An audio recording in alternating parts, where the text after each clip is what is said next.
Farthing అన్నది normal physiological process, దాని గురించి ఏం భయపడక్కర్లేదు. కానీ ఈ ఫార్టింగ్ వెనకున్న సైన్స్ తెలుసుకుంటే మన హెల్త్ కూడా ఎలా ఉందని తెలుస్తుంది. ఫార్టింగ్లో ముఖ్యంగా 2 టైప్స్ ఉంటాయి, non smelly farting, smelly farting. Non smelling ఫార్టీలో నైట్రోజన్, ఆక్సిజన్, కార్బన్ డైఆక్సైడ్ ఎక్కువగా ఉంటుంది. దీని నుంచి పెద్దగా స్మెల్ రాదు. ఇది డైజెషన్ ప్రాసెస్ వల్ల వచ్చే గ్యాస్ బయటకు రావడం, సో సౌండ్ వస్తుంది కానీ స్మెల్ రాదు.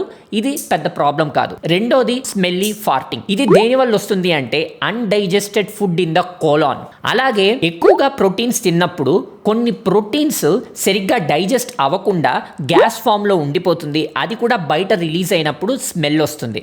వీటిల్నే స్మెల్లీ ఫార్టింగ్ అంటారు. వీటిల్లో మిథేన్ కంటెంట్, హైడ్రోజన్ కంటెంట్ ఎక్కువగా ఉండడం వల్ల స్మెల్ వస్తుంది. ఈ స్మెల్లీ ఫార్టింగ్ అప్పుడప్పుడు వస్తే పర్లేదు, కానీ కంటిన్యూస్గా వచ్చినప్పుడు మాత్రం మీ గట్ హెల్త్ సరిగ్గా లేదని అర్థం. సో మీరు ఏమాత్రం ఆలస్యం చేయకుండా గ్యాస్ట్రోఎంట్రాలజిస్ట్ దగ్గర చూపించుకుంటే ఎంతో బెటర్. ఎందుకంటే prevention is better than cure. So farting వచ్చింది కదా అని అమ్మో నాకేమైనా హెల్త్ ఇష్యూస్ ఏమో అని చెప్పి భయపడిపోకండి.